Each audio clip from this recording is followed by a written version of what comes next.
dabbing, dude? I stay dabbing, dude. How do we start this episode?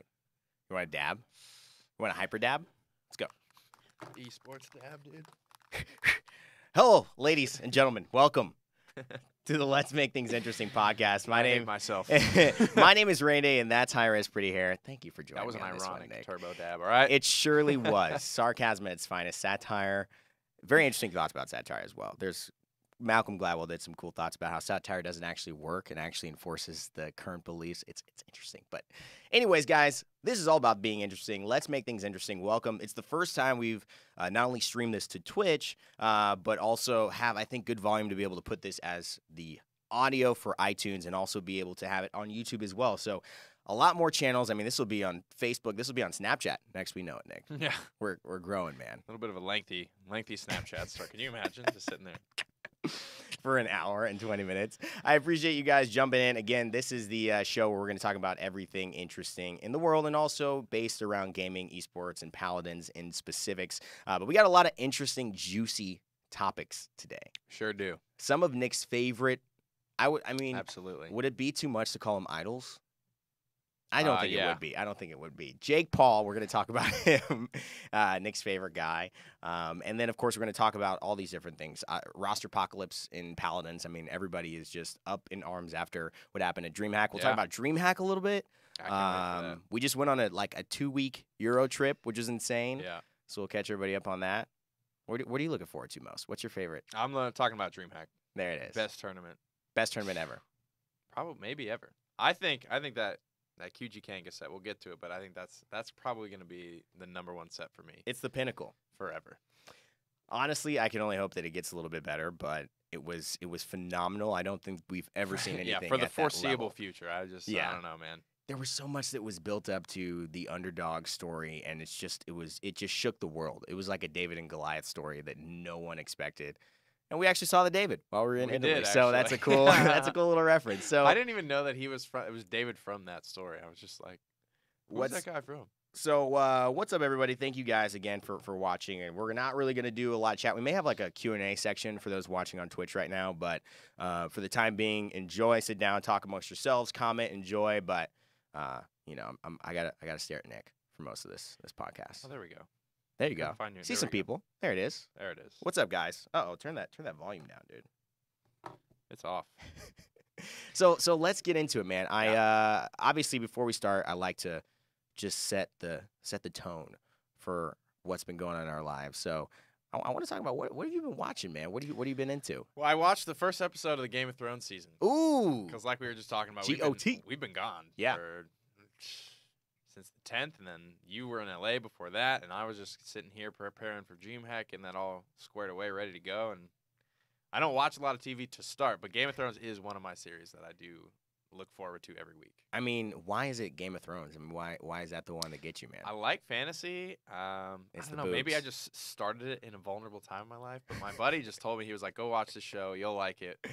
And I sat down on a Saturday, but I didn't have anything to do, and I blasted 2 seasons in one day. You're kidding. I watched season 1 because that was one of the things. It was like Game of Thrones, like at least at the start for me, it was like every episode left off, and I was just like, well, I mean, now I gotta watch the next one. Like Yeah, I you just got it. couldn't stop. And then, I mean, that's what a good show does to you, I guess. That's true. That's true. Game of Thrones is a binge-worthy show. Everyone that I know that hasn't watched Game of Thrones from the beginning, when they watch it, it's like, I don't know what happened this last week. I just know that Arya Stark is a badass, and Rob is in a little bit of trouble here. So, Have you caught up on it? Have you watched? Oh yeah. both of them? I mean, Okay. well, I read the books. and I obviously have seen all the seasons. I saw these 2 episodes, but you know what I think is really funny? I don't think I've seen the finale of last season. Really? I think I just put it off and then forgot. Remember, it's like that math test that Well, because you kind of know what happens, I guess, anyway, since you've read the book. I do, but the series is now starting to deviate, and so it's I don't know. Ah. There is some stuff that I'm like not really like, huh? It's like I don't remember How that long ago did scene. you read the books? Probably 4 years ago. Oh, wow. Yeah, like when I was in college.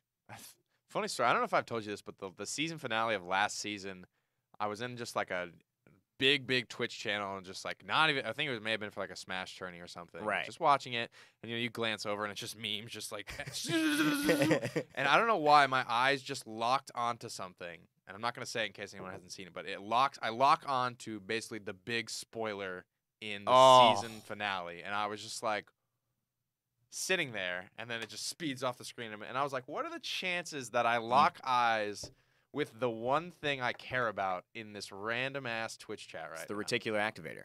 It was insane, dude. No. I was like, I can't believe I just looked at that out of everything that I have seen speed by in this Twitch chat. So do you know that there's a part of your brain, and psychology, obviously part of it is studying neuroscience, which I'm not exactly sure why, but that's a lot of the reason why we do things. But the reticular activator is a part of your brain that when you are focused or care about something, will single out those things to you amongst the crowd. So if you're like, I want a BMW, I just need a BMW. All of a sudden, when you're driving the next few days on the road, you will notice significantly more BMWs than you've noticed before. It's not that they aren't there. It's just now your brain is picking them out. So I'm sure you were in your Game of Thrones phase and just like, I believe it, man. saw There's one no thing. way, yeah. That sucks, dude. I apologize for that. A little But tilted. there's more to come. There's a lot of great Yeah. shows too.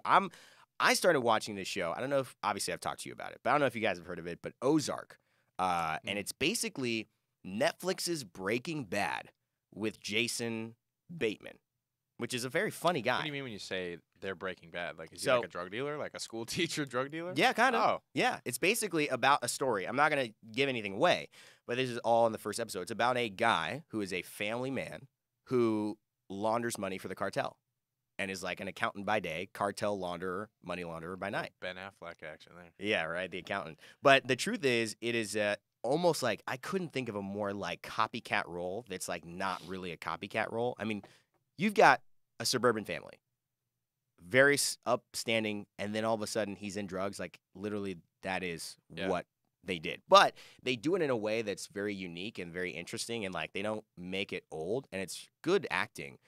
Jason Bateman does a good job. I have a feeling he'll be nominated for some awards, but I binged watched that show, man. I'm done already. Wow. In the last day, I've spent 10 The whole hours of my season? life. Yeah, whole season. It's Damn. sick. Another good show, Friends from College. That's actually really funny. Keegan Peele. Do you know who that is? Yeah. Is the Yeah. guy from Key and Peele? Yeah.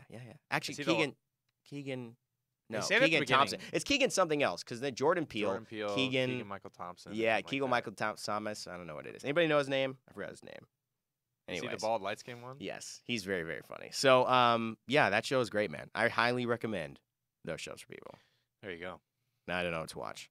Anyways, What about your anime game? yeah, I got to get back on that. falling off? It wasn't working on my TV. I was really tilted last night. I couldn't get my anime on my TV. I was like, this can't happen. Especially because after we just came back from such a great trip, I wanted to relax. And let's talk about DreamHack, dude. I mean, you said Yes, best tournament let's- ever. Let's do it. I mean, where do we even begin? I think you begin in the first round with QG and D69. So why was it the best tournament ever? I think just like an overarching thought for people who maybe didn't watch it, didn't catch it. Like, I don't know if we can even do this without any spoilers, but I think the theme is watch the I tournament. mean, what's the if you haven't watched DreamHack, go do it now. Watch Tune it. out of this. But I mean, Don't do that. it's been what, a week or two at this point? Is that I mean, because what do you say? What's the rule? It's like a week for TV shows, a Right. month for movies. Right. How long for esports lands? Is that that hasn't We got to been get that established yet. benchmark. dude. Exactly. We got to benchmark that. I don't know. Let's say a week for TV shows, a month for movies. Gosh. This is your chance. To This is tune now. out if you're still planning on watching it and you haven't already. But yeah, D69. I think it was the best one because of how set in stone the controversy with the bracket about this region better than this region. The dominance in EU for the entire lifetime of Paladins Esports, and China's always been a big question mark. Right. And that's always something we talked about going into a lot of these lands is, they have this many subs or that many visa issues, so it's not their full roster. We'll see what they can do. Right. They always come in, 7th, 8th place, basically. But this time around, they have their full roster. They're insane. And then my mind starts going, I'm just like, well, how many other of these, international teams, if they get their full roster here, how insane are they going to be? That was a big question for me. Huge. Yeah, I know. You were looking at it and saying, was this already there? But we just Yeah. didn't get a chance to see it. I mean, we knew it at Masters Land. 2 guys from Latin America, 2 guys from Brazil weren't able to show up, and those were their Bomb King players. I mean, that was the Yeah. Bomb King land. Like, Yeah. how much of a difference would that have made? Again, Latin America did a pretty good performance, but couldn't really get past their, higher level opponents. Ended up going to the finals, obviously, the team they played against. But I don't know. I just think this is a great, for me, one of the biggest stories is China and changing the world. I consider this the biggest and best thing that they could have ever done for the scene, coming through and just, I mean, they changed the meta. They changed Yeah. people's thoughts and opinions on different champions? They did. But the big thing for me is beating D69 with their strategy. Yes. In the first round. I'm just watching. You can't get over that. I'm sitting there watching this. I'm like, oh, this is their strategy. They did this. They'll figure it out. They'll do it, right? You get no sleep. Down 1-0. 2-0. They're going to do it this game, right? Yeah, for sure. I mean, this is their strategy, bro. They're going to figure it out. They're going to do it. They lost. Okay. All right. Well, okay. They lost. Okay. All right, we're moving on from that one. Yeah. D69 just lost their own strategy. Yeah. And talking with some of the players afterward, it was a big disconnect, I think, in the draft in terms of how do we need to go about beating this. They recognize, of course, that it is their strategy, but they have a lot of different minds going into like how they needed to draft around certain things. From what I gathered from their team, talking to them after the event, and they were very. I love that they were sportsmanlike about it all. Elvin Pat's the first one to stand up there. I mean, Guerra's always the one. He was very emotional after their loss at HRX, and there's the gif of him kind of sitting in the chair, just. Almost, that's not unsportsmanlike to me, but he was probably just actually in disbelief that happened to them, and that was fine to me. If he got up, shakes hands later, but sure, you can have that moment to yourself to like think it over. But that was a crazy set, one of the first round sets. I mean, we talk about miscommunication, and I think that's part of it. But I also think that there's this level of stubbornness that D69. That wasn't so much roster, miscommunication as it was stubbornness or just failing to agree on what the best tactics are. Yeah, and I think that stubbornness that D69 has continually showed was their Achilles heel. I think that was their weakness. It has always been. Whenever Gangstars went triple tank, and I remember in the early days they would just try to go like 5 damage, be like, we'll just bust through this tank. And it just didn't work. And they tried again. It didn't work. And they would lose crucial weekends. They'd lose crucial points. They'd lose money. And then the most like I think ironic thing that you bring up is the fact that there is one thing that they're doing, and it's the thing that you do better than anybody else, but you won't change your mind. Yeah. You won't pick those champions. That, I think, is what I think China brought that just shook the world. It just threw all the Jenga blocks onto the ground. And everyone now is going to have to rebuild and be like, we can't do the same things that we used to do. International tournaments are really international tournaments now. Yeah. And we have to be ready for not just North America, not just Europe, the people we see and play all the time, but for China, but for maybe even Southeast Asia, who had some good showings that didn't have all the people there. I mean, they played with a sub who got 0 damage. Yeah. 0.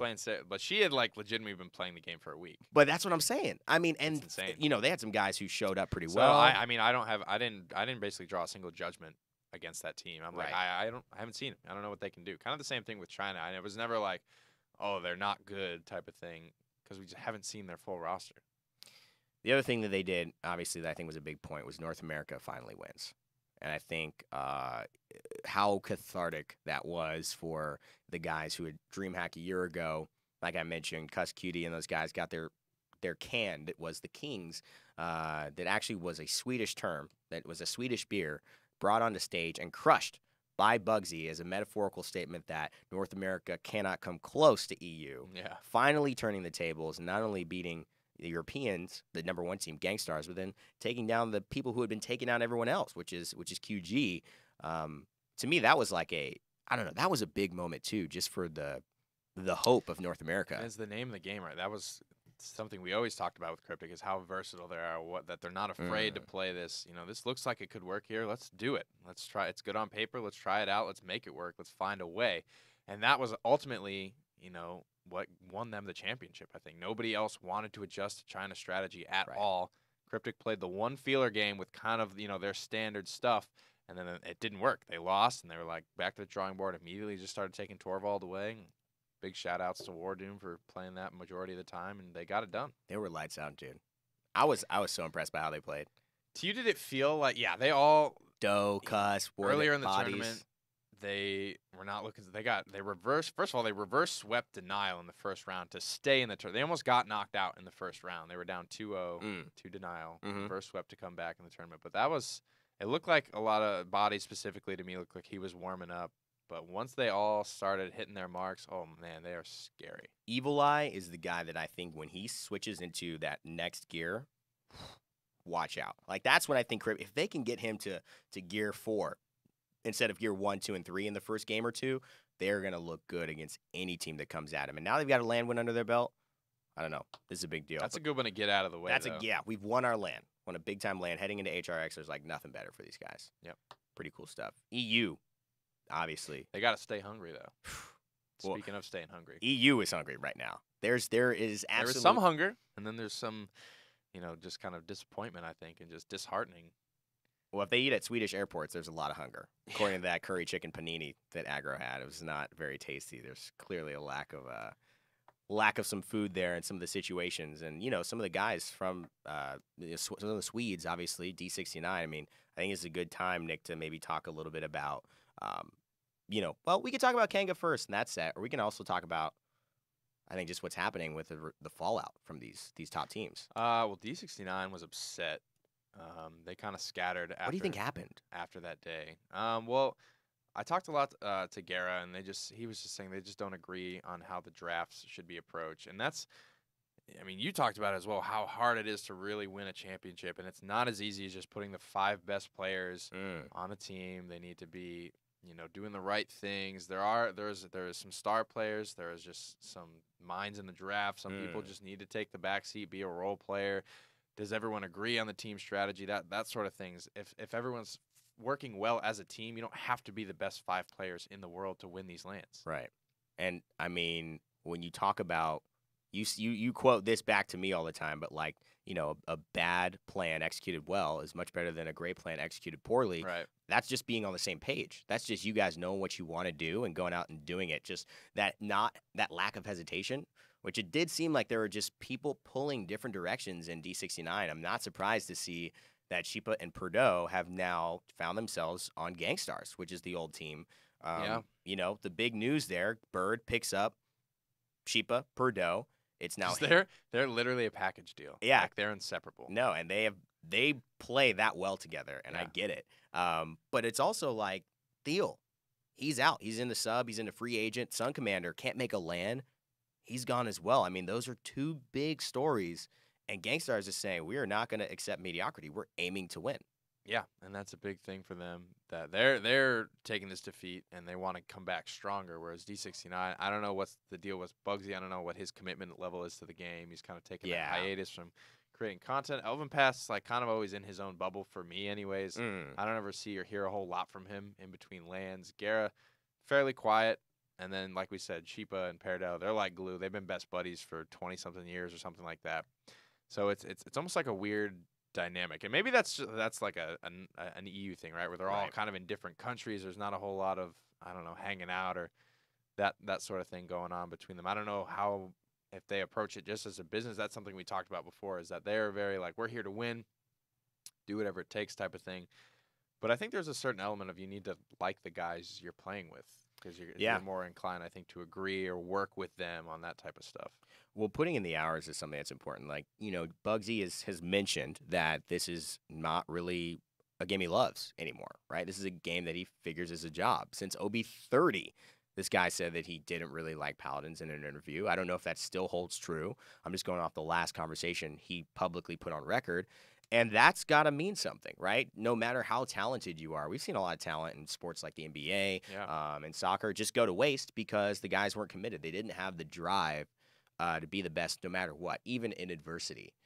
And so I think that's what EU is going to have to find here. Finally facing adversity after being the top 2 forever. That's going to be interesting. Now, my question is, here are the guys who I'm curious about. D69, they now have Elvin Path. They've got Bugsy and Guerra, assuming that roster stays together. Yeah. Do they pick up 2 new players? Do they all split? If they do pick up 2 new players, who do they grab? Remember, WASD, a team that's been in third, always trying to make it up. They've got guys like Spunky, Mudastina. I mean, creatives. Cog is an out-of-control healer. Obviously, Guerra, if he stays on that team, they wouldn't pick him up. But if Guerra leaves for some reason, that's another guy to look at. What do you think? Well, who did they lose? They lost Perdot and Sheepa. Their fragger in Perdot, and then a big flex guy who can kind of play anything from Shaolin to Fernando in Sheepa. So looking at that's just one roster from EU. There's a lot of talent in EU. I mean, personally, I love Fishko, and I think Spunky can play like anything in the game, basically. So if I were them, I would probably grab those 2. What about Mudastina? Mudastina, don't say his name another time because we're gonna get. He was nuts. He hit that crazy flick, but honestly, I haven't seen. I hadn't seen a whole lot more from him after the Masters land. Sure. That was like, holy crap, this dude just continues to be nuts week after week after week. Do you think that's more a regard, like, is that more because WASD has been disappointing overall? Or do you think he's the reason WASD's, they put a lot of chips into the Modestina basket? Maybe. I think we all have. But, I mean, since the flick heard around the world, what's there been? That's a good name. Type of thing. That's a good title for that. Yeah. The flick heard around the world. I've honestly just been consistently more impressed with Fishko. They have some talent. There's no doubt about it. They do. I think, and you add now Thiel to the mix here in terms of a free agent. There are a lot of guys. If I'm EU and I'm in third place, or I'm in second place right now, D69, I am trying to compile. I don't care about who my teammates are. Okay? I mean, we've had our runs. We've done it. I want to compile the best team of guys that are playing right now. I don't care where they are. I don't care if there's 3 of them on this team, 2 of them are here, 1 in the corner to be my sub, right? I want the best because we need – it's weird, but I think we need more top-tier teams. A lot of people are saying we need more lower-level teams to start breaking up, but I really think that we need more competition at the top side to start to encourage, I don't know, a little bit more adversity, not only at the higher level of play, but I think, like, look at this weekend. QG, Kanga, or last DreamHack. QG, Kanga, Cryptic, all these guys competing who are, like, contributing to the higher level play now. Yeah. What does that make you do if you're an average player, if you're trying to start a team? Are you more excited about Paladins Esports? Are you less excited? To me, I think that just creates more excitement, Definitely more more players wanting to play. So when we have just 2 stale teams or 1 team that just dominates, I don't think that's as good for the scene. I don't think that's good for the players. I really want to see the Kevin Durant, Steph Curry, super teams right now. I don't know. I think that's the best chance. I have way less of a problem. I don't know. Yeah, make more super teams. I guess the show must go on, type of thing for these guys, and I don't know. We'll see. Dude, it looks like we're holding hands if we do it right here. Somebody said in chat. Guys, we're reading chat, by the way. We're just not, because this is going to be a YouTube video. It's going to be an audio. We're not going to do active responses, but keep chatting. We'll look at them. If somebody says something interesting, we'll definitely, pick it out. And again, like I said, we may do a Q&A portion. So if you have a question you want answered about any topic we're discussing, ask it during the discussion, and then we'll hopefully be able to get to it. By the way, this is a good time to talk about our sponsors for today. Of course, this is a podcast we're all putting together. But if you guys want to support the podcast, support the channel, definitely check out audibletrial.com/Raynday. It's audible.trial.com/Raynday. And be able to just get a free audiobook. Essentially, I'm a guy who reads a lot, but I read by listening to it. We were chilling and traveling all over Europe. Having an audiobook to just fall into was a perfect solution for a lot of the times if you're just driving or spending time around. Another sponsor that we have, of course, is Subbutton. Another way to support all of us, twitch.tv/Prettyhair, I believe. High-res Prettyhair. High-res Prettyhair. And, of course, myself, twitch.tv/Raynday. If you guys want to support us, the streaming, the personal content, please go ahead. Sub if you can. If you have Amazon Prime, it's easy. Free subscription. Free subscription. Are you kidding? Twitch.tv I did not know this, Nick. Thank you so much for enlightening me. You still don't know your Happy to. You still don't know your YouTube channel name, do you? It is just Prettyhair. Wow. It really is. But I guess I haven't gone through the necessary steps to get myself searchable on YouTube yet. Yeah, it's one like day. It's like a pain in the ass to find my YouTube channel. It's a grind, dog. It's tough. So for those of you that are subbed to me, thank you. Thank I you. have it on my Twitter. I have it linked on my bio for Okay. anyone that's actually interested, because it is kind of tough to find because I'm still a pretty small channel in terms of things. For sure, man. Well, you know what? It's all a process. One step leads to the next. Can't take the 8th step before the first. Definitely. So obviously that's a lot of conversation about roster apocalypse, guys. I want to switch things up to more current events. There's a new champion in the realm. Obviously he's in PTS, but the new support, Jenos, has been released. A lot of people are very excited. I just did a video on him. I know a lot of people have been covering him. I don't know if you've seen some of the videos. There's a certain bug and glitch in PTS where you can just speed around the map at lightning speeds. Really? It's actually pretty insane. And so, kind of I wanted to just get our initial thoughts and perception. I know you haven't played him a lot. I haven't really played him a lot. I haven't played a lot of Paladins in the past. I haven't played Leon on live. I haven't played Jenos. Where on have you live. been? In Spain. Oh, I've been abroad, so I need to get back on the grind ASAP. But yeah, we don't have a lot of time to take time for ourselves. So Sure. anytime that we do get, we try to make the use of. No, I think it was a good decision, Yeah. for sure. And we'll be able to obviously catch up. But, this is more just conjecture and thoughts for everybody. you know, Jenos, obviously, he's got a couple of points of contention. I think one of the big ones that I've heard is that, A, he is not a healer. This is a damage class, okay? And a lot of people have been kind of coming back at that with the comments. And I just wanted to, I mean, you've seen him be played. How long has he been out? He's been out for, Did not he, out, yeah, did he's he on drop PTS. Wednesday? He's on PTS. He's only on PTS. Yes. So he drops this Wednesday. Yes. But, like, for instance, one of the kind of signs here is that it's a People different. jump to conclusions. That's my thing. You're right. I think that's a big theme. Yeah. He's only. I thought he was live. Like I lose track of the patch schedule because I haven't been able to play. But he's only on PTS. Like y'all need to chill about making these. Like he is this. He can't do that. Like he's on PTS. Like you don't know that yet. Oh, support players are getting mad. They're saying I did not wait all this time for a support that isn't a support. I want a Maldamba. I want a Saris. I want a somebody who can main heal a team. And to be fair, there is some I think conversation to be had about is that healing over time. So it's 2,500 heal, and it's 250 a second. 10 seconds? Over 10 seconds. Okay. Now, if you throw this on the Fernando bot in the shooting range with Cassie, okay, he will die to the Cassie bot. If you pocket heal him with Maldamba or Saris, he will probably stay alive. I'm getting a call. I'm not exactly sure who that is from right now, so I'm going to ignore that. Might be. Ooh, I think I might know who that is. So, there is I think from first glance, people are saying, well, he can't keep people up. But it's a different type of healing, right? Yeah.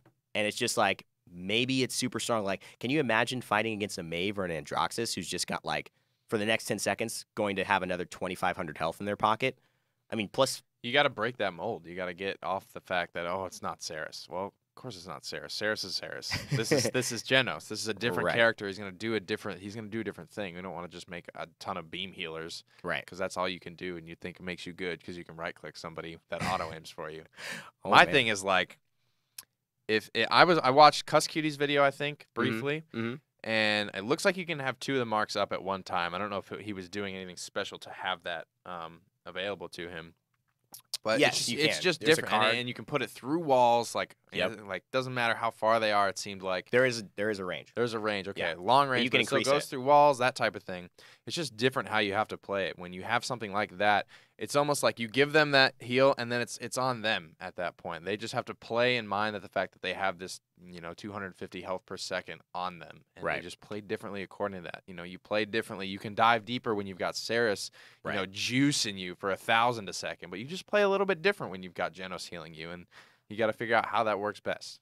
The biggest thing for me, and I think that's super true, it's just about diversity of lineup. What kind of, can we learn from the Torvald and from Ying and from Buck and from Grok that China put to the play and was so successful with? They played a very aggressive lineup with two flankers or two damage dealers, and their healing was a different type of healing that was needed. Their front line was a different type of front line that was needed. They only used one. Most people have used two since, I feel like, back in medieval times, before the frickin' Castle de Medici was built, there was two healers, one healer, two supports.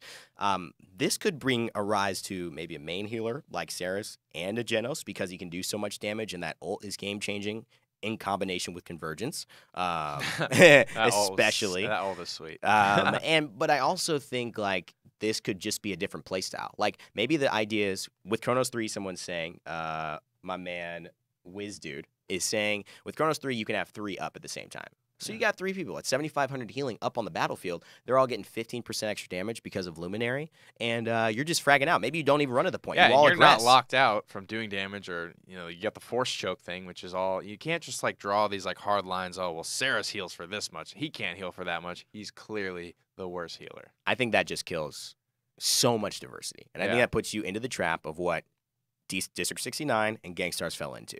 They were not willing to change the meta. They thought they knew everything because they were the best of the best. They were at the top, and pride comes before a fall. They were on a high horse, and for a good reason.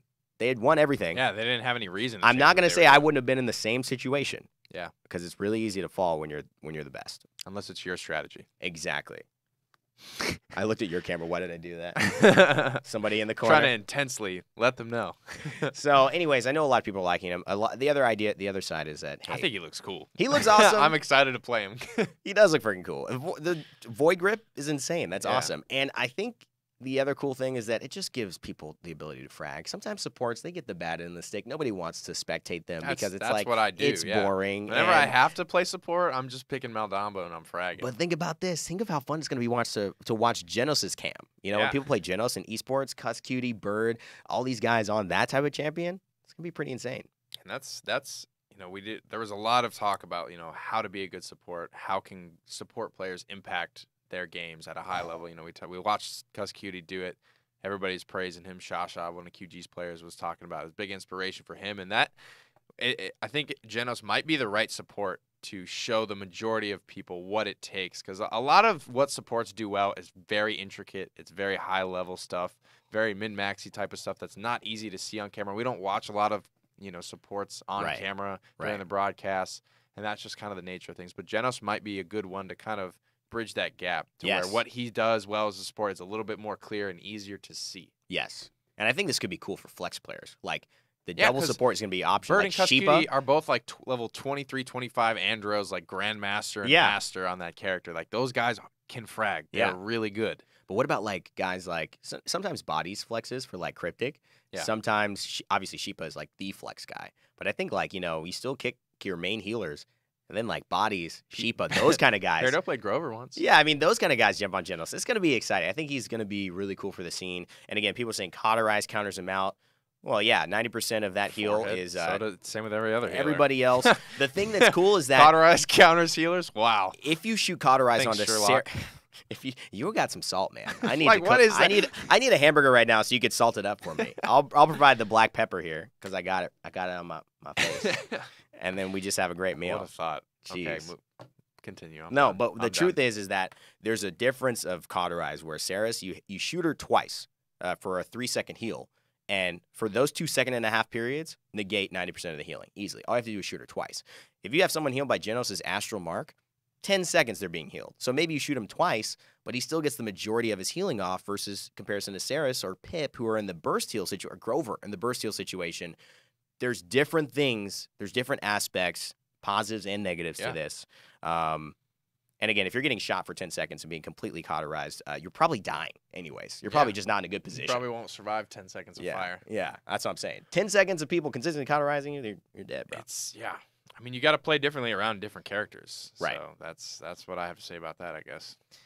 All right, Nick. Well, this has obviously been an interesting one in terms of, the topics currently. We still got some more things to talk about. This is kind of the half now we're going to go into where we talk about current events, interesting topics. We're going to take a step away from kind of Paladins and move into stuff that's interesting this week. And this week, not only do we have a little bit to talk about from our Euro trip and kind of break down what happened with you guys and kind of some of our favorite moments, our least favorite moments, but also talk about the man, the myth, the legend, the God Church himself, Jake Paul. Let's go for it. How do you feel about it? What do you got for us, Raynday? So, I just kind of get whatever you give me. You just link me the videos I need to watch about it all, and I don't have to sift through all the garbage. And that's a good thing because there's a lot of garbage. I am not the guy to crap onto people, okay? Literally or figuratively. I don't enjoy pooping on individuals. But I will... Next level R. Kelly shit. I will say this. One of my most interesting things regarding Jake Paul and Logan Paul is how they are taking over the YouTube space. If you don't know these guys, they're Viners who, when Vine was destroyed, went into Instagram, went into Facebook, and went into YouTube with their Vine communities, super active, and started gaining rapid amounts of subscribers and essentially becoming kind of just very trending topics. They make vlogs, which is about them doing stuff every day, bro, and they don't take a day off, which is I respect that grind, and the content can be fun at times, but it has also gotten to the point where they've crossed the line, and they have crossed the line this week in my eyes, and I want to bring it up, and I want to talk about what you guys think. I want to hear what you think. I want to express my thoughts because I think there are a few things you don't do, no matter how stupid, no matter how ignorant, no matter how rich you are. There are a couple things you don't mess with. One of them is other people's privacy. No, not Post Malone. You just don't mess with Post Malone. Post Malone is cool. A guy is. How many big you are. You don't mess with other people's privacy. And I think that, and safety. And I think there's another thing that, I just think family life is one of those things that you just don't touch. You shouldn't touch. You shouldn't mess with. It's very important to a lot of people. And so, everybody makes mistakes. Apparently, he does every day, bro. So we're going to talk about what happened. And you don't know anything, right? So I'm catching everybody up. Not really, no. All right. So the first thing is there's a video by H3H3. And I watch a lot of this. You don't watch H3. He does a podcast. They do very funny videos. You can watch it. The first video is about Jake Paul ruining Los Angeles. Okay, so he lives in a house called the Team 10 house. You want to know how many people there are in that house? 10? You're right. He's very cryptic with his understanding God, and his numbers.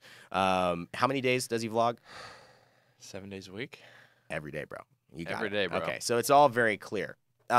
His fans are called the Jake Paul-ers. Easy to follow. So just added ERS to the end of his fan group, which I really want to steal. The Raynday Gamers?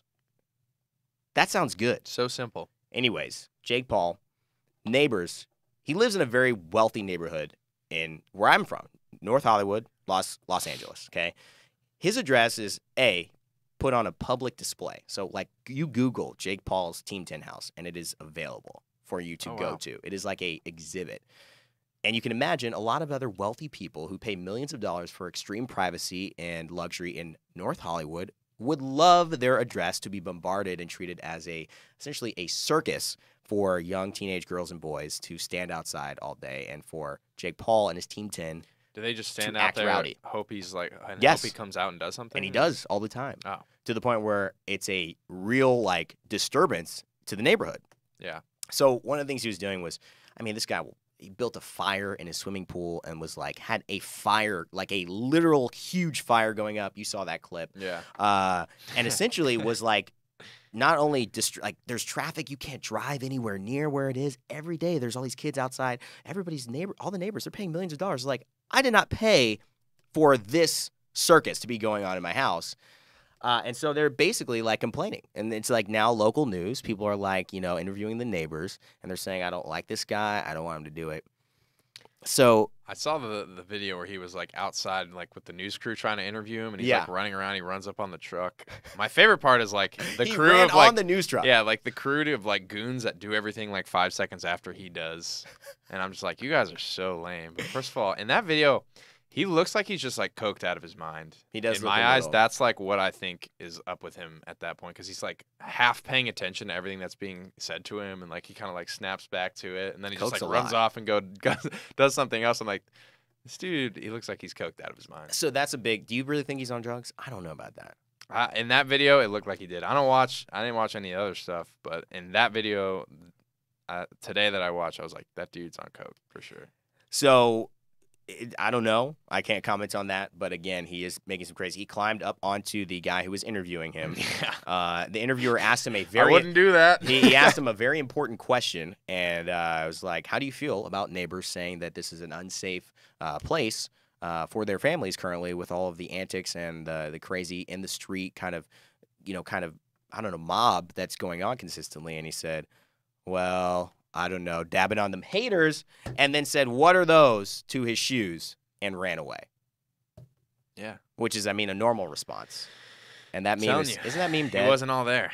Anyways, it was a very interesting response. And what was even more interesting, like, do that, fine. That's funny.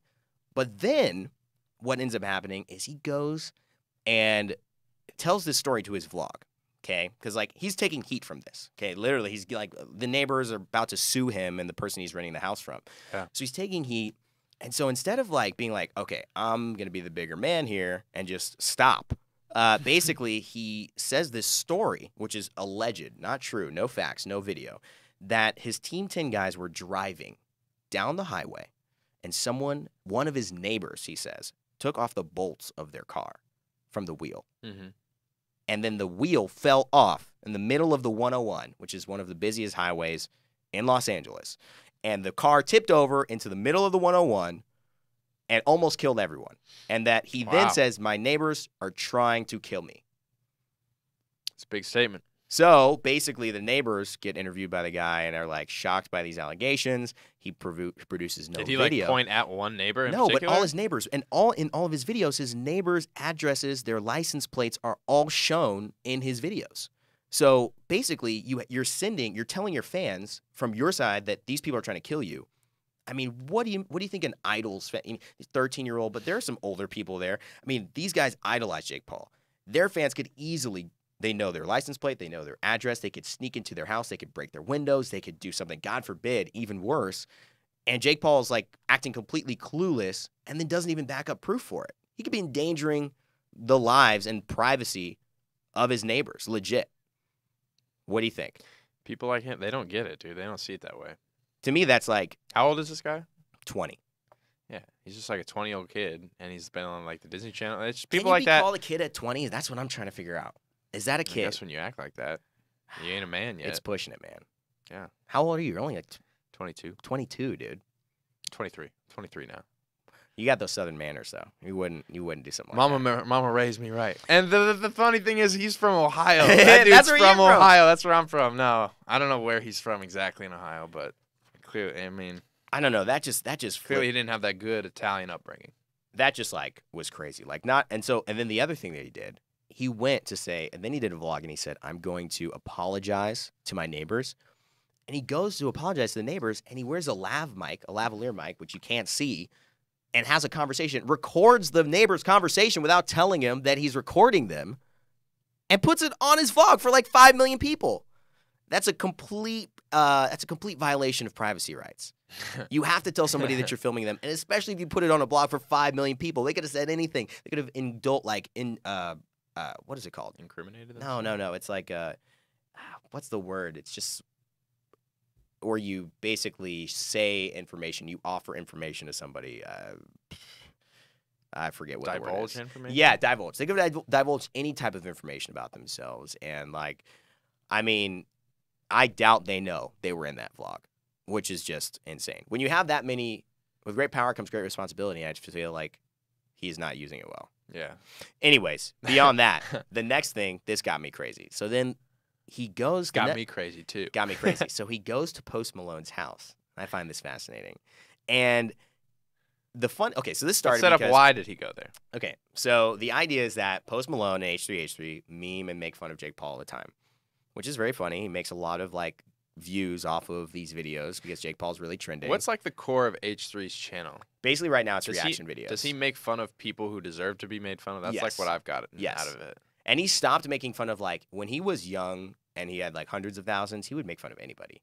But he's a really like cool dude. And like now that he's 4 million viewers, he's not just going to pick on like a 10,000 viewer channel, right? I mean, they can't handle it. There's too many people, like, but he goes after Jake Paul because Jake Paul's bigger than him. It's fun. It's like, you are a bigger YouTuber. You have more influence than me.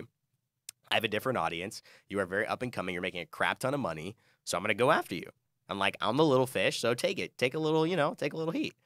And so Jake Paul and Logan Paul don't like them.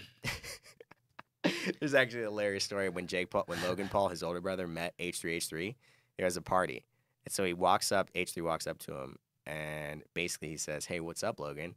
And like after he's made a lot of diss videos, and Logan goes back and he like puts his hand back like this, like almost like he's gonna punch him, but then like doesn't.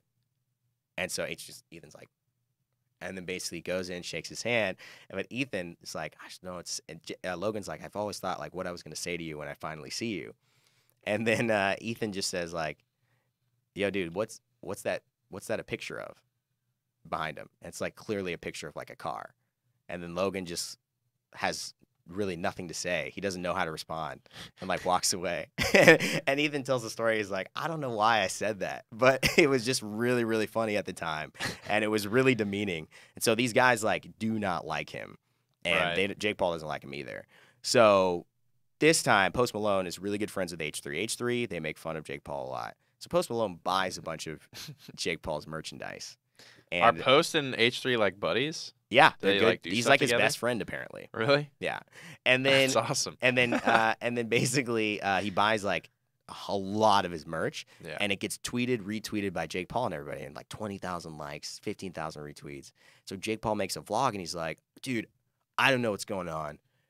Post Malone's supposed to be like not liking me because he hangs out with H3H3, and then he just bought my merch. And then he's talking to his buddy who's like, yeah, he just bought his merch. And then they're like, you think he likes me now? It's like, yeah, dude, probably likes you right now. It's like, you think we can get him on a verse and a song? And like, yeah, let's go get him on a verse and a song. So the natural progression of things. progression. He retweets, buys some merch. It's not a meme. He doesn't realize that it's a meme. That's a joke. Would you realize that was a joke? Yeah, but this guy doesn't seem super intelligent to me. He doesn't seem like he's got a lot of intuition. But is this? I almost question. It's like, Well, it's you probably have to like be hard for him. so- It's hard for him to probably process somebody that doesn't like him.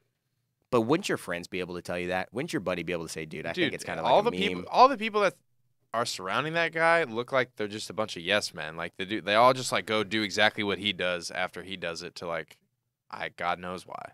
You know, they just seem like a bunch of yes men, like fanboys. They're not actual friends that are gonna sit him down and be like, hey, actually, no, that's not the case. Not one of those dudes is gonna say that to him. And why not? Because you're gonna get kicked out of the Team 10 house. dude. You don't support me, bro. That's not every day, bro. Dab on them haters. See you later. Yeah. The truth is, you need no men in your entourage. If you get big, I've been around a lot of people who have gotten money, gotten bigger, and a lot of them want to surround themselves with yes men. It is bad for your career because they will always tell you what they think you want to hear and not what you need to hear.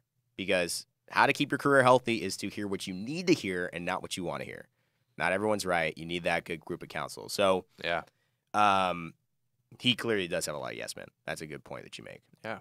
So, anyways, his yes men get him to think that Post Malone actually likes him, which is like, I don't even understand how that literally he's been, and they say, like, he's been talking all this crap about us. He, like, literally talked for like 10 minutes about how bad Everyday Bro was. And now I think he likes us.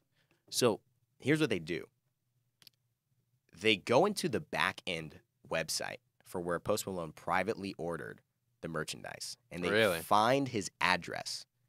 They actually get his address, and then they take the merch. They decided we're going to take the merch to him and ask him why does he not like us, or why did he say those things about us, and if he wants to be in a song. So, and they vlog the whole thing. And I watched that. And video. the vlog I did watch that and the one. vlog starts with Post Malone's house. It's just a picture of his house, his license plates, all his cars, unblurred.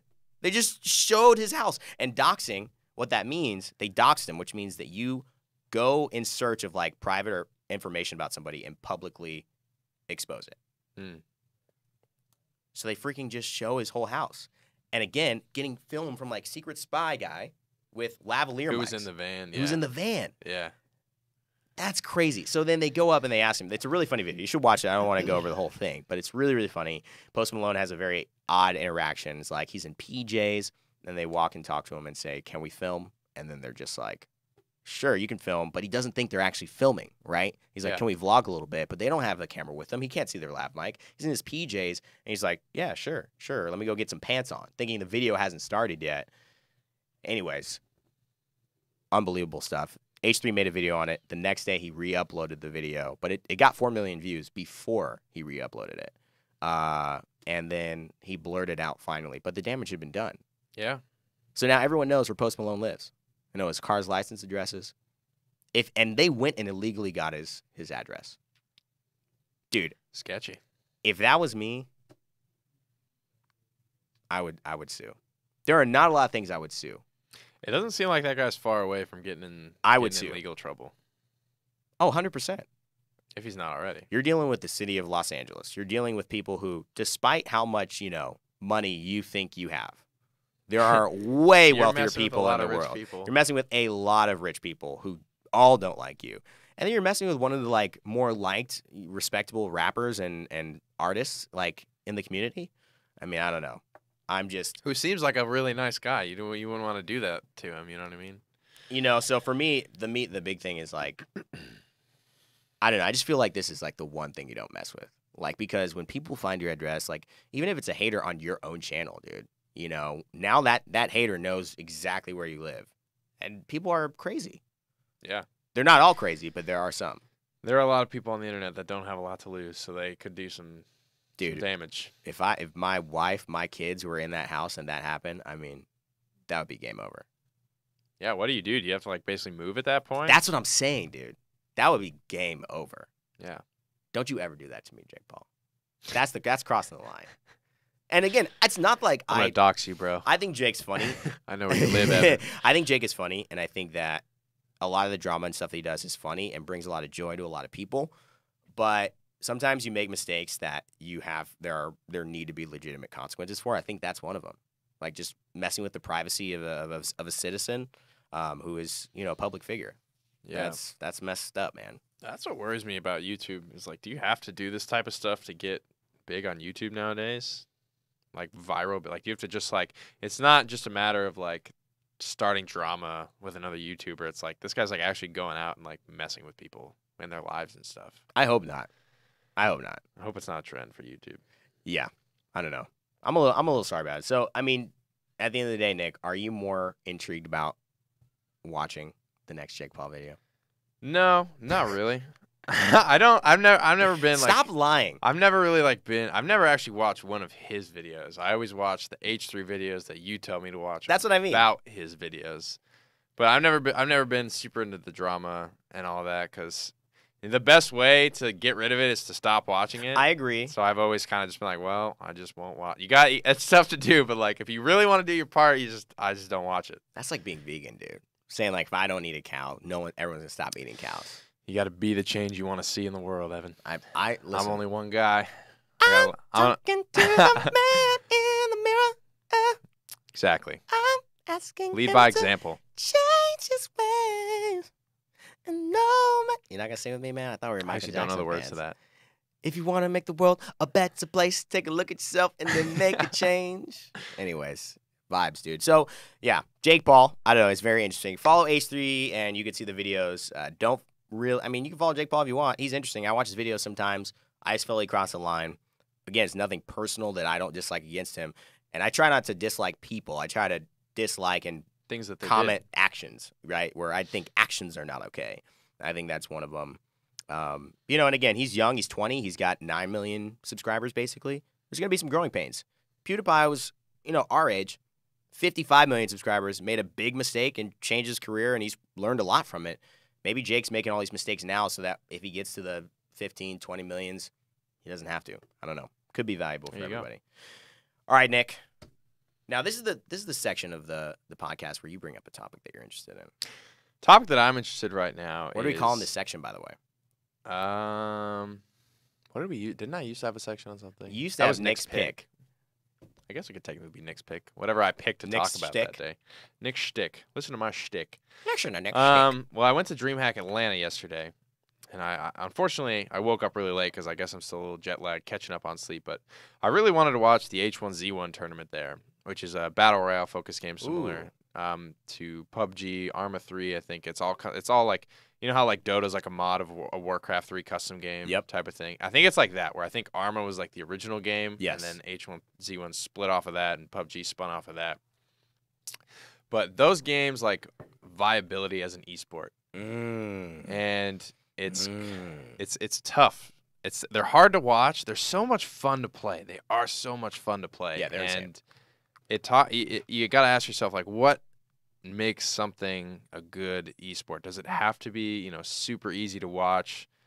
If it's just super fun to play, doesn't necessarily make it a good esport. And I think it's kind of feels like that way because, I mean, just tuning in for the first time, like I've never played H1Z1.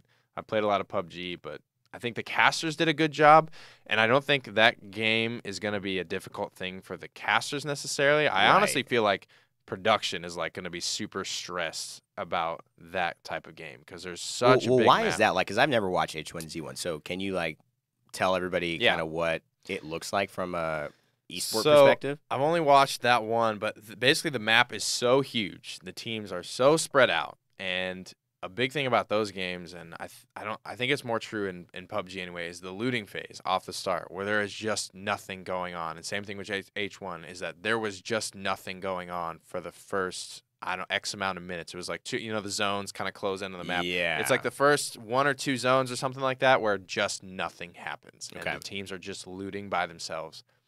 And it's kind of like, I don't know, you could almost compare it to like a laning phase in a MOBA where everyone's just kind of farming and nothing's really happening.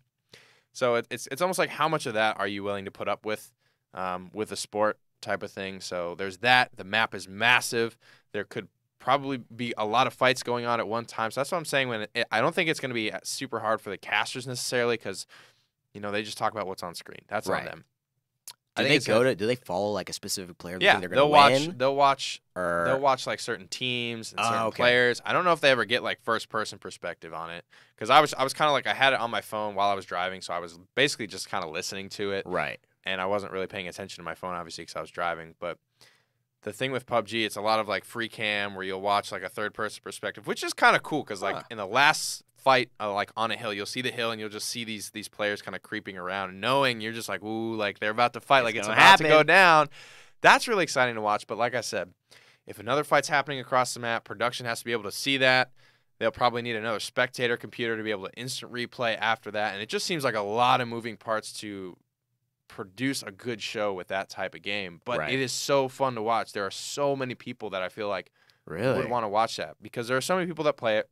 They get a ton of Twitch viewership. Yeah, it's a big deal. And that's a big audience out the gate that's a big deal. You don't have to worry about, oh, well, if a new player, you have so many people already committed to liking this game and watching this game that they kind of understand that part and they kind of take it for what it is. Like, you know, you loot for 10 minutes, you get shot in the back of the head, and that sucks, but it's so much fun when it gets to that last 1v1 scenario behind a tree or like on a rock or something. It's so much, everybody's watching for that moment. Right. That I don't know if it can succeed, but I don't know. I feel like there's enough people that enjoy it for what it is to be able to succeed. Do you think there's room? I mean, if you're going to ask me, can it succeed? My answer would be yes. The reason being is that I think there's room for new esport genres because there's room for esports to grow.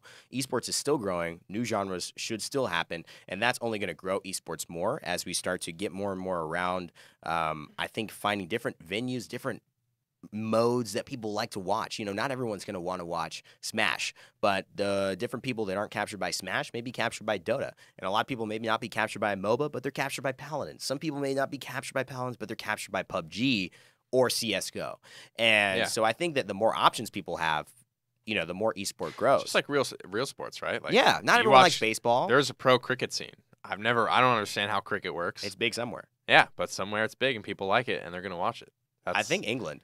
And India? I think you're right. I was about to say India. India cricket is probably huge. I think it is huge in India. And India's 1 billion people, so I want to go to India and play cricket. Maybe there's more people that watch cricket than basketball, and I just don't know that.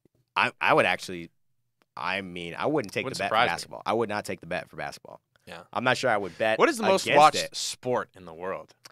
I got to say soccer. I feel like it is soccer. I think you're probably because right. I think it is just the most global. It is global. It's a very global sport. And you don't need anything to play it. It's so easy to just do it. You just need a ball, right? With you cricket, need a ball, that's it. You probably need the field, the you equipment. need the sped up, you need the certain distances. I don't even know what you play cricket. It's like a weird bat, like paddle bat thing. Anyone know the name? What is the name of the cricket bat? Does anybody know? Does it have a specific name? Or is it just cricket bat? I don't know. Somebody's probably going to know it at some point. Stolzy's saying soccer. Yeah, soccer. Football, amigo. So I think the thing for me, because you're right, and I know we just hung out with DJ Pernicus, who's a Smite player. We were hanging out with him in Valencia, and we were talking about stuff. But then, you know, I noticed a few of his tweets the other day. We're talking about how CS:GO is just the best esport, and that it is the best esport. And I'm kind of curious. I want to break that down. Why does he think? And this is like to your question, it's just a deeper look at it. Yeah. But what are the qualities of an esport that make it a great esport? And, you know, can you have, does it need to have all three? Or can one esport be all about tension? Can one esport be all about fast-paced action? Or do you need to have elements for a great esport to have a little bit of tension, a little bit of fast-paced action, a little bit of alarm in the background? I think even if you look at regular sports, I think his thing is like he's a big guy about the format of the tournament. I don't know that he's necessarily like Smite's a bad game and CS:GO is a good game. He's definitely like, at least what he was talking to me about at DreamHack was the format of the tournaments type of thing. Like, we want to see more than one set played from a lot of these teams, which I feel I don't play in the tournaments. I don't know what it goes in. I don't know what it takes, pros and cons, all of that. But no, I mean, you look at soccer, where that's like a nonstop sport, and then you look at American football, which is like it's the most stop and go thing imaginable in sports, and they both succeed in their own universe, in their own world. Interesting. See, and that I think is a good, like for me, you know, you look at and maybe it all comes down to the format. I don't know. I don't know, dude. I mean, I think at the end of the day, like CS:GO is a great. Why I like watching CS:GO, and I don't like CS:GO's on. I stop my whole life. I don't do that, but I do enjoy watching it. Is that it has these great moments of like build up of tension and suspense. And I do like that in esports. And I think that's where PUBG would probably land, where those games would land, where there's a lot of build up for a great moment. And I think CSGO is just this constant, more like football, I think, where there's this tension, there's the countdown, there's the snap. It is pretty stopping. Yeah, you're right. And then you shoot, blah, blah, blah, blah, blah. Everybody's dead. You probably know who's going to die. The only thing with CSGO instead of football is that once the ball's thrown, the guy's tackled, it's over. You could have this big moment of tension that leads to 3 guys dying, and then there's like 2 guys left, and 4 guys, and then 1 guy gets like 4 kills, and that moment of tension builds again. I watched a lot of CSGO. I watched like the whole final set, which they're long. They take a long time to play those CSGO sets. 30 rounds, maybe. It's 3 maps. The first one I watched, I think it was like a 16-10-ish. Next map was a 16-3, I think. And then the final map was almost a blowout, 16-3, I think it ended up being. But it still felt like, with 2 of those maps being blowouts, it was still a very long set. That one set, I think it took, I met up with a couple of friends there, but I think it was somewhere in the neighborhood of like 3 hours. And is that a good thing? Do you want to wait 3 hours to watch 2-0? It just took a really long time. That's what I don't know if that's good or bad. And that's always my thing. Whenever I watch CSGO, I'm like, wow, I watch it and I'm like ready to go do something else. And it takes a long time. But maybe that's because I don't play the game. I've never played the game. Right. But I do watch it. I'm starting to get it. I like to watch games that I don't necessarily play. Like, I don't play Dota. I don't play League. I don't play CSGO. Those are like the big 3 in terms of their genres. And it's like, I don't play those games, but I still like to watch it and almost try and figure it out, which is kind of a fun thing for me to do. What CSGO and what League and what Dota all have, I think, and this is something Stolzy was talking in the chat as well. I saw he brought this up.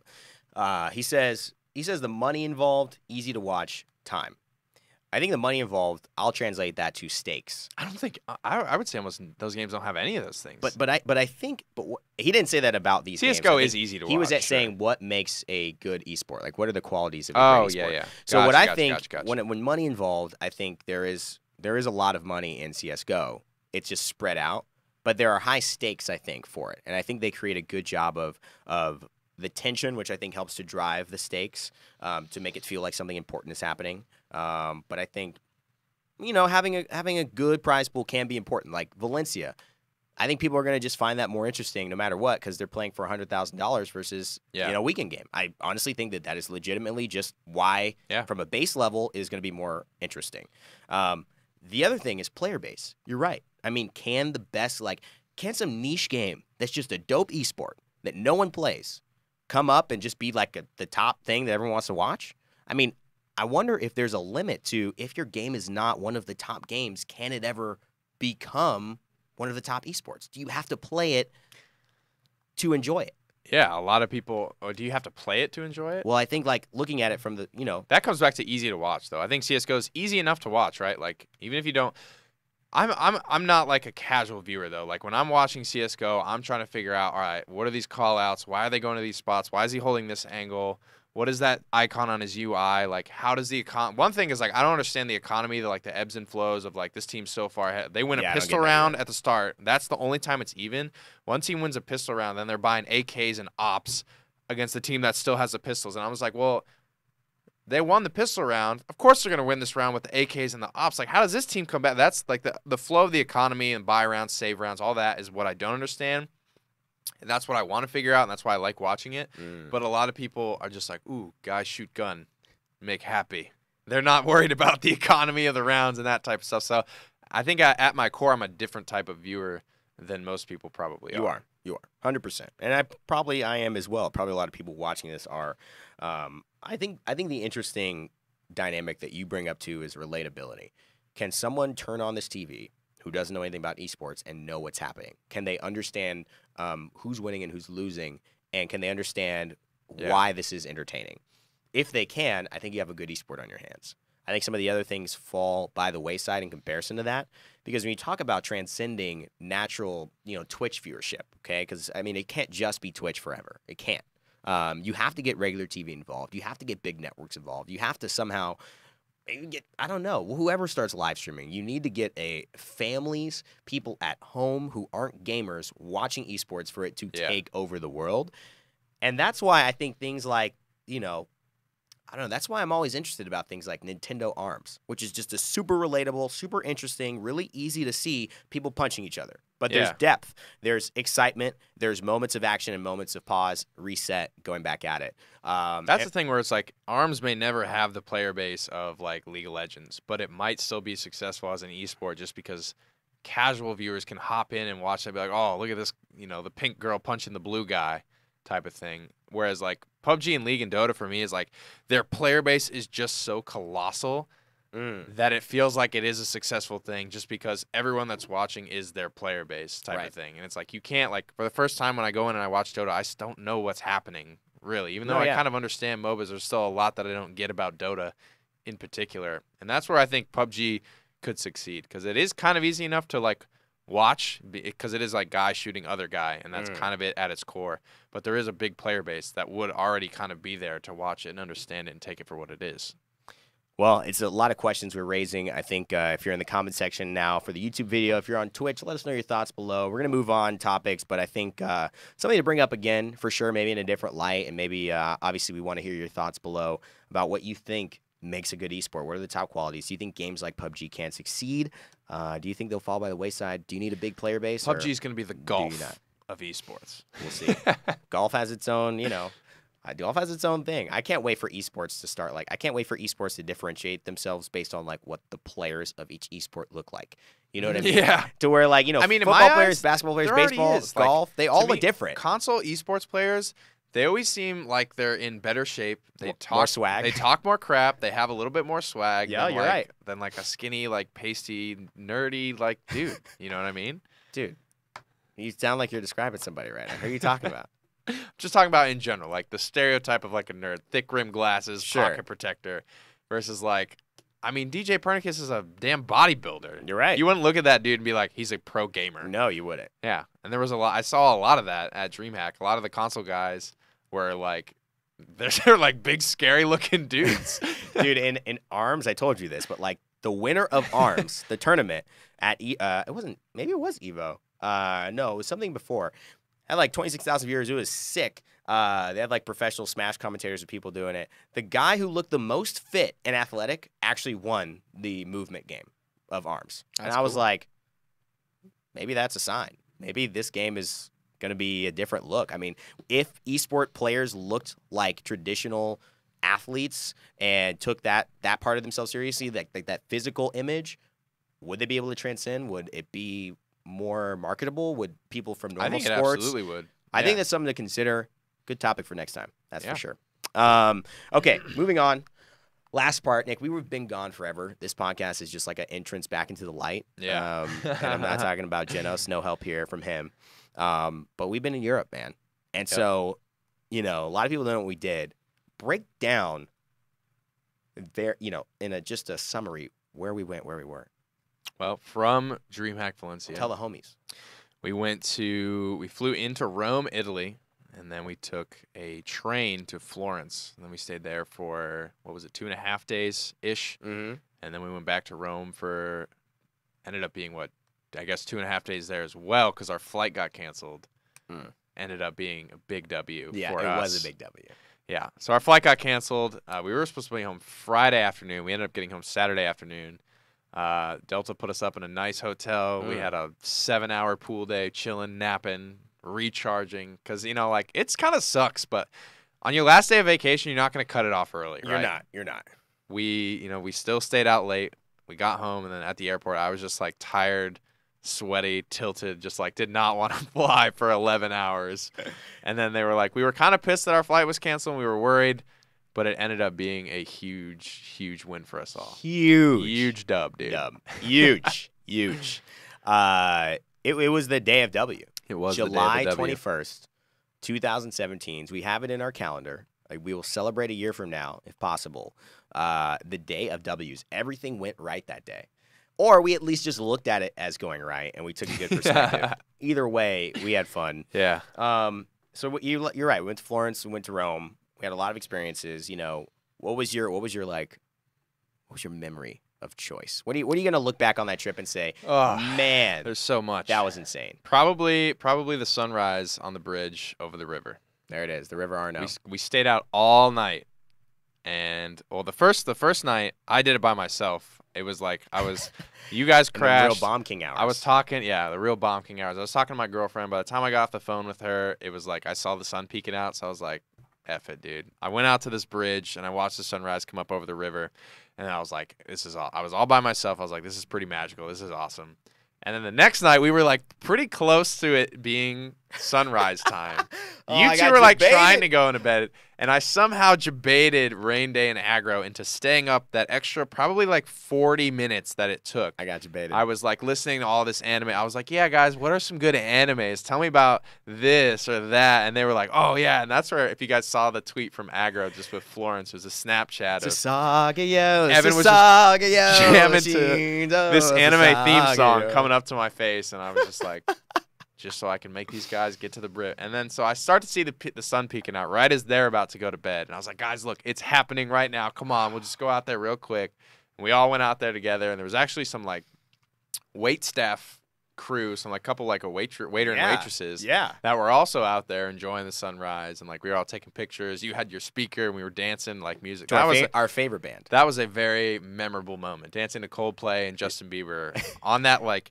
So we hopped over the railing of the bridge down onto this, like, it's hard to visualize, but we went over the railing on a bridge, and there was this big It's like a column? It was a concrete triangle that basically went off one of the columns of the bridge. Yeah. And we were just standing on there, just dancing and just having a great time at, like, 6 in the morning or something. And then we went back and crashed till, like, 3 p.m. You know, the River Arno is, like, again, the way the sunset, the sunrise hits it, and just the way it like presents, I think that's what makes one of the biggest things that makes Florence like super magical. And Ponte Vecchio was like right there. We were watching that. That was insane, dude. Yeah.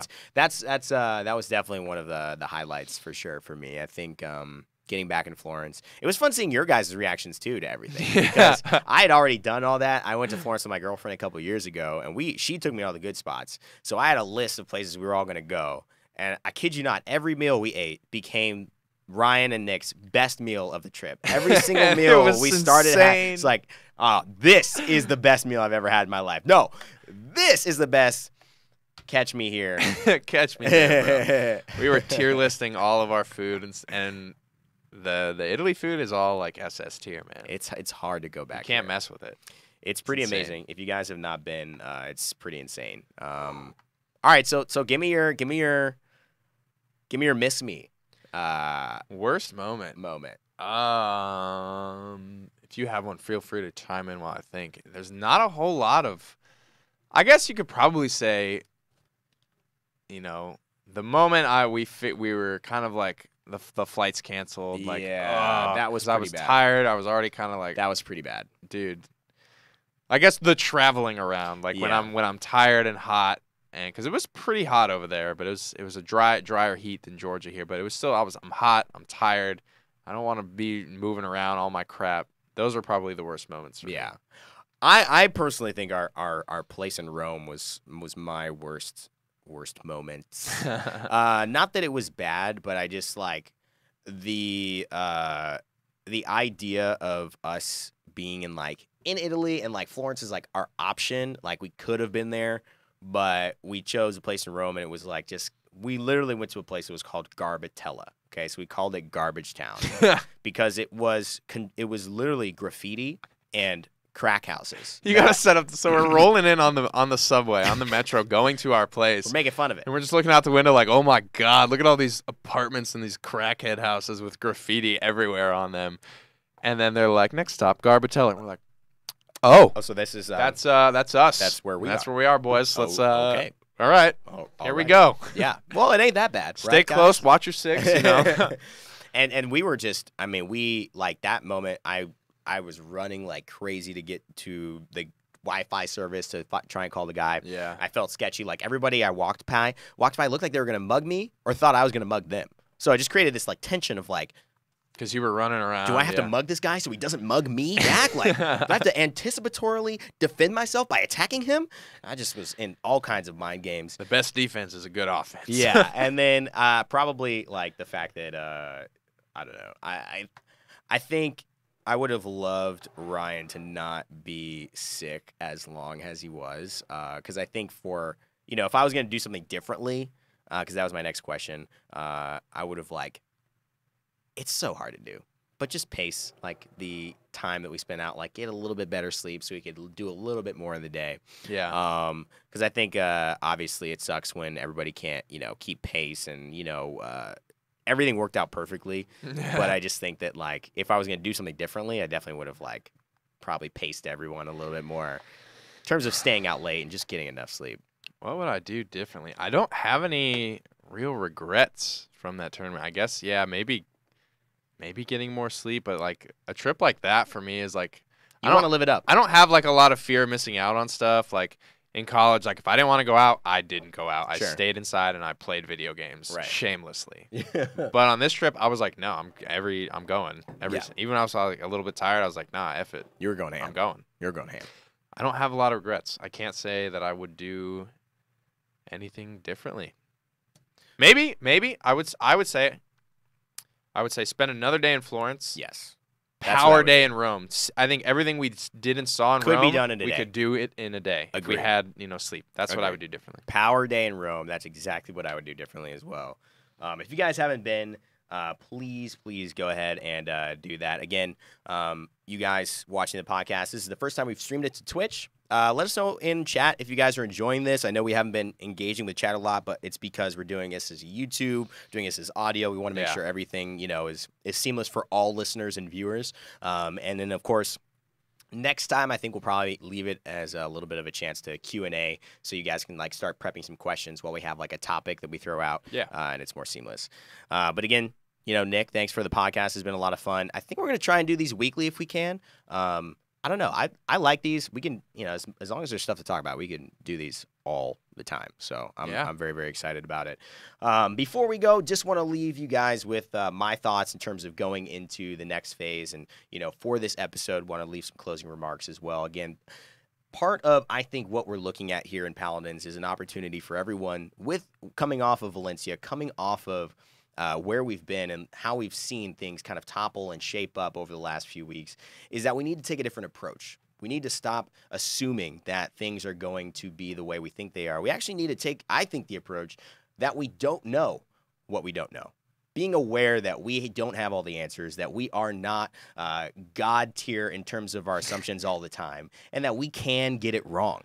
And I think what that will ultimately do is take away the hubris, take away the ego, and have everybody try things out, check things out. That's the best way to do it. You get to see the results for yourself, and don't take a pro's example. Don't take China's example. Try it yourself and leave all doors open, because you never know if the one that you close because you think you're better, you think could be the one that leads to your salvation or leads to your success or leads to you just enjoying yourself a little bit more, whether it's in Paladins, whether it's in any type of competitive gaming, or whether it's just in life.